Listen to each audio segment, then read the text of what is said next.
Okay, rule of thumb for escalation number 2. If you can find a way for the new problem to build on or arise from the old problem, do it. When the problems a character experience don't seem to be related, you're failing to create that pattern of meaning we talked about. And it's okay if the reader can't tell that things are related at first, but by the time the character gets to the climax, that pattern needs to be clear. And you want the reader, when they get to the climax and figure it all out, to be able to look back and go like, oh, I should have known why that was happening, because the clue was planted there in the story and the reader didn't recognize it, but they got it. And when they finally put the pieces all together, they can see that everything has been set up and you therefore do not have a plot hole in your story. So I would encourage you, as you are creating these try-fail cycles, to always look for causality. You want to ask yourself questions like, why is this bad thing happening to my characters? How do my characters bring this bad thing into their lives? How do my characters put themselves in a position where they could experience this bad thing? Or how do my characters' goals or flaws and personal issues make it more likely that they would have this problem than the average person?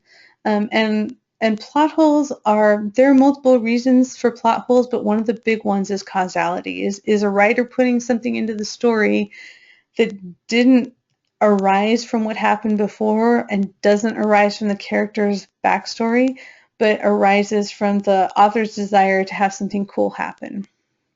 And I understand the desire to do that. I've totally written stories where I thought, oh, it'd be really cool if they had like a flaming car chase right now. But you still have to figure out what the causality is that leads to the flaming car chase, so that when the reader reads that part of the story, they don't roll their eyes and say, okay, whatever. And also, you want to look for causality when you're editing too. If you've done a good job with your try-fail cycles, it'll be there. But check when you edit your rough draft. Whenever I edit one of my stories, even if I have plotted it in great detail beforehand, I know that there's always that temptation to be blind to plot holes. So I go through, I make a list of every scene, and then I write down the catalyst for every scene. And by the catalyst, I mean what happened before the story started or in an earlier scene that's causing this to happen right now. And if you have a scene where something happens and the answer to that question is, I don't know what happened before to make this happen now, you've just found a plot hole. So rule number 3 for escalation, when you're doing your try-fail cycles, don't give your characters a chance to solve problems one at a time. You want to let the problems start stacking up. Give them a new problem before they can try to solve the problems as they happen. But don't let the characters succeed in solving one problem before a second problem has been introduced. And the reason for this is if your story has this rhythm of problem, solution, problem, solution, problem, solution, you get this alternation set up, this rhythm, that even if readers aren't aware of what you're doing, they pick up on this rhythm subconsciously and they start to know this is a problem, but I know the character's going to solve it. Character's going to solve it in the next scene because that's been the rhythm of the story, is a scene with a problem and a scene with a solution, or however you're alternating it. And this tends to make stories feel very episodic. Every time a character solves a problem, you're releasing tension for the reader. And remember, we want to build tension all the way up to the climax. So once the initial problem is introduced in your story, you never want to give the reader that release of tension before you have introduced another problem that will carry the tension through.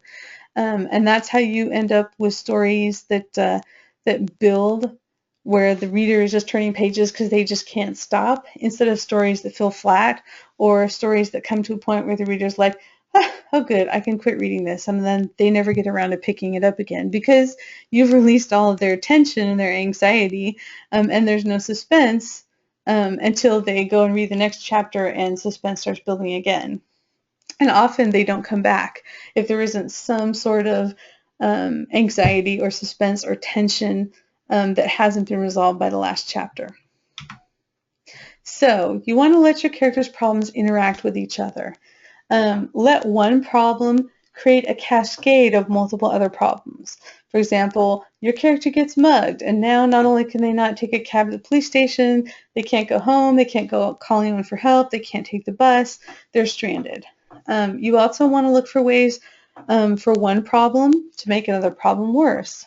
Like, for example, I got mugged, now I have a concussion because the mugger hit me on the back of the head with his gun, and then I threw up on the cop that I was asking for help from, and the cop arrested me for public drunkenness. It's like, okay, in reality, the cop is probably not going to do that, although you never know. Sometimes you read the news these days and you wonder. So it's an over-the-top example, but it's a way that one problem makes another problem worse and gets the character in deeper, even though they were trying to solve their original problem of having gotten mugged. Also look for ways to let one problem distract the character from another problem so that you can delay emotional fallout until later, so that you can keep the reader in suspense about how that problem is going to play out.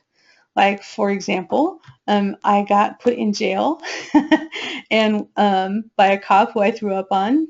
And then my girlfriend dumped me when I called and asked her to bail me out because apparently that was the last straw. But I don't have time to really worry about that yet because I've got a drunk cellmate who thinks I was looking at him funny, and now I'm just trying to stay alive in this jail cell until somebody lets me out. So it's not uncommon at all to keep the reader in suspense by introducing a problem and then almost immediately introduce another problem, so that even if the second problem is introduced, the reader this whole time has still got that underlying tension about the first problem.